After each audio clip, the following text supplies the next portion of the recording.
우리가 경험하는 이 세계의 본래 모습은 어떤 것일까요? 그것은 우리가 경험하고 있는 모습 그대로일까요? 아니면 우리 눈에만 그렇게 보일 뿐 실제 세계의 모습은 혹시 기괴하고 흉측한 괴물 같은 모양을 하고 있을까요? 우리와는 다른 생명체의 눈에 보이는 다르게 보일 그런 세계 말입니다. 휴은 이런 물음조차 무의미하게 만들어버린 철학자입니다. 휴은 우리는 정신의 본질이 무엇인지 알 수 없으며 정신은 지각의 다발일 뿐이라고 주장합니다. 또한 세계는 정신이 자신의 본성에 따라서 지각한 바로 그것이라고 주장합니다. 물론 아무렇게 만들어냈다는 것은 아닙니다. 인간 본성이 갖고 있는 어떤 성향이 있는데 그것이 우리가 지각한 것을 우리가 경험한 것과 같은 것으로 만든 것이라고 주장합니다. 이를테면 우리가 보고 있는 사과는 그와 같은 방식에 따라서 지각한 것이기 때문에 사과라고 말합니다. 휴은 어떻게 해서 우리가 사과를 사과로 지각하게 되는지 그 인지 과정을 설명하려고 합니다. 그러면 휴이 말하는 지각 즉 경험적 지각은 무엇일까요? 지성론, 정념론, 도덕론의 세 권으로 구성된 인간본성론의 서두에서 외부 물체의 본질과 정신의 본질은 알 수 없으며 정신의 능력과 성질에 관한 개념은 신중하고 정확한 실험과 그 결과들에 대한 관찰을 통해서만 얻을 수 있다고 선언합니다. 또한 경험적 관찰과 실험을 넘어서 인간 본성의 가장 근원적인 성질을 발견했다고 주장하는 어떤 가설도 거부되어야 한다고 주장합니다. 특히 자연철학과 달리 인간을 연구하는 학문인 도덕철학은 과학적 방법을 적용할 수 없다는 한계와 약점으로 인해 부득이 인간의 삶에 대한 신중한 관찰로부터 자료의 수집과 비교 등의 방법을 사용할 수밖에 없음을 밝히고 있습니다. 이는 휴이 자신의 철학의 정신과 방법을 천명한 것입니다. 이러한 탐구 방법에 입각해서 휴은 우리의 지각 또는 지각적 경험은 인상과 관념으로 이루어져 있다는 것을 발견합니다. 그리고 이러한 정신의 모든 지각은 인상과 관념으로 환원될 수 있다고 말합니다. 그렇다면 우리가 경험하는 세계에 대한 이해는 이 인상과 관념이 무엇이냐에 달려있다고 하겠습니다. 휴은 이렇게 말합니다. 정신의 지각은 모두 이중적이며 지각들은 모두 인상과 관념으로 나타난다. 내가 눈을 감고 나의 방을 생각할 때 내가 형성한 관념은 내가 느낀 인상의 정확한 재현이다. 인상에서 발견되지 않는 것은 관념에도 없다고 말입니다. 이렇게 인상과 관념은 항상 서로 대응하며 또 유사합니다. 휴은 이것을 단순 인상은 모두 그 대응 관념을 갖는다는 규칙으로 일반화합니다. 그런데 인상과 관념은 단순 인상과 복합 인상, 그리고 단순 관념과 복합 관념으로 구분됩니다. 단순 인상은 더 이상 분리되지 않아서 분해할 수 없는 단일 인상을 말하며 복합 인상은 하나 이상의 단순 인상이 결합된 형태를 말합니다.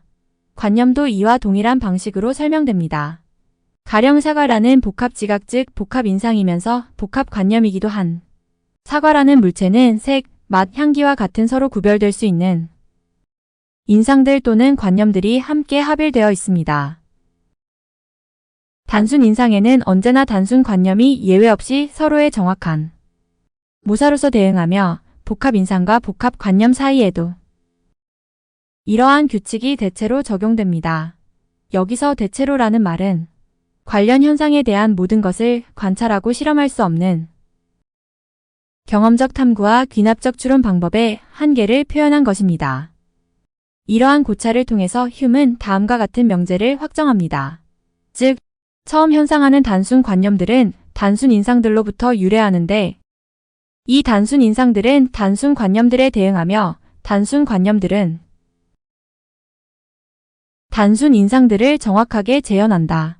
흉에 의하면 이와 같은 인상과 관념은 대체로 지각들이 정신을 자극해서 사유 또는 의식에 들어오는 힘과 생동성의 정도에서만 차이가 있습니다.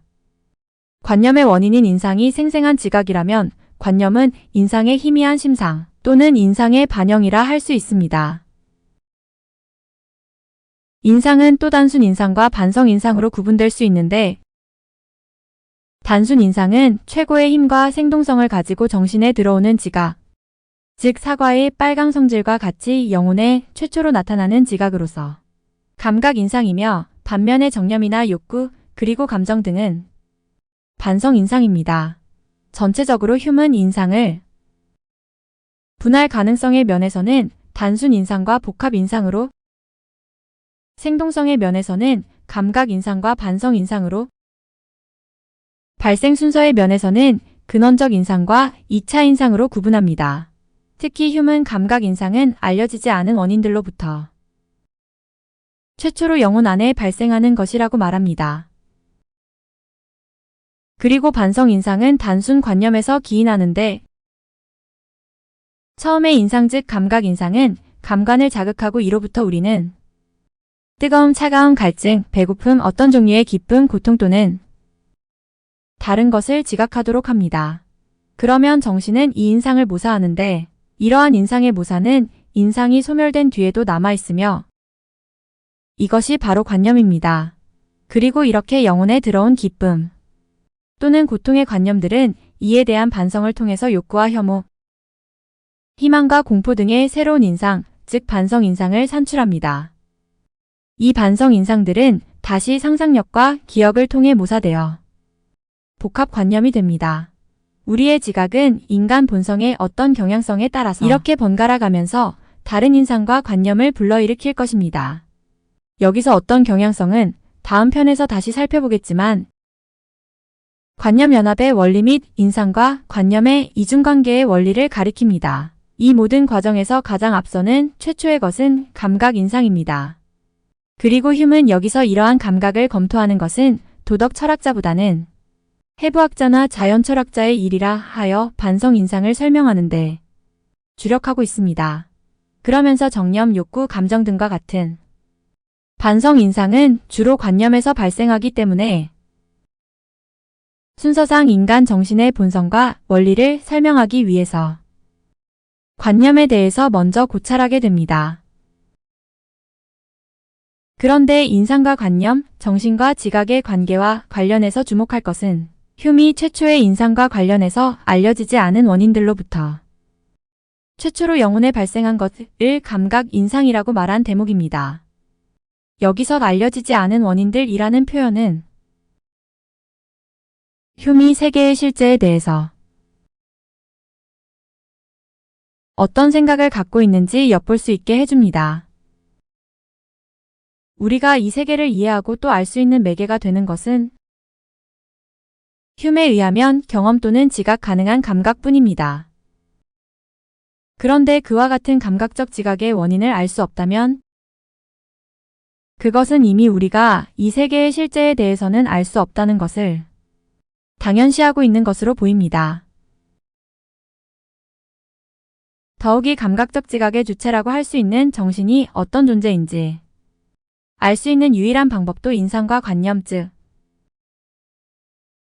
정신이 지각한 것들 뿐입니다. 그러면 정신과 정신이 지각한 것은 어떤 관계가 있는 걸까요? 휴메의 설명을 쫓아가 볼까요? 모든 정신의 지각을 인상과 관념의 기초에서 또 그것으로 환원할 수 있다는 휴메의 철학의 근본 전제에 따르면 휴메에게 있어서 정신 혹은 정신의 원리가 무엇인지 알 수 있는 길은 지각뿐입니다. 달리 말하면 정신의 본질은 무엇인지 알 수 없지만 지각은 존재한다고 말할 수 있습니다. 이를 단순화하면 경험을 통해서 우리가 알 수 있는 것은 정신은 지각이고 지각은 정신이라는 것입니다. 그런데 만일 이것이 참이라면 정신의 지각은 지각의 지각이라는 말이 될 것입니다. 그럴 수 없다면 우리가 정신의 지각이라고 할 때 정신의 지위나 역할은 무엇일까요?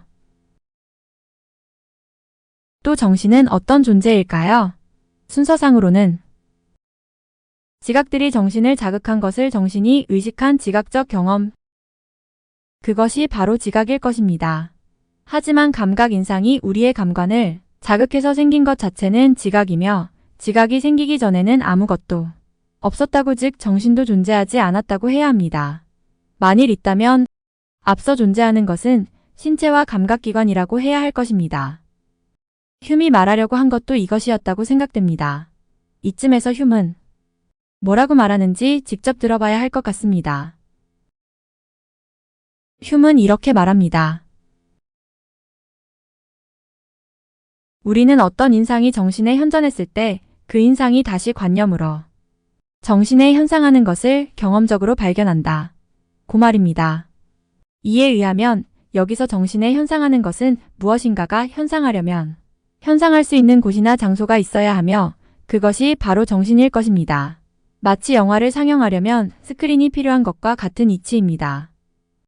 우리는 통상 그런 장소나 스크린 같은 역할을 정신이라는 존재 혹은 실체에 부여합니다. 그런데 휴먼 영사기가 작동해서 화면에 영상이 나타날 때까지 그런 스크린은 존재하지 않는 것처럼 말합니다. 즉 영상이 보이니까 스크린이 있다는 것도 알게 된다는 것이지요.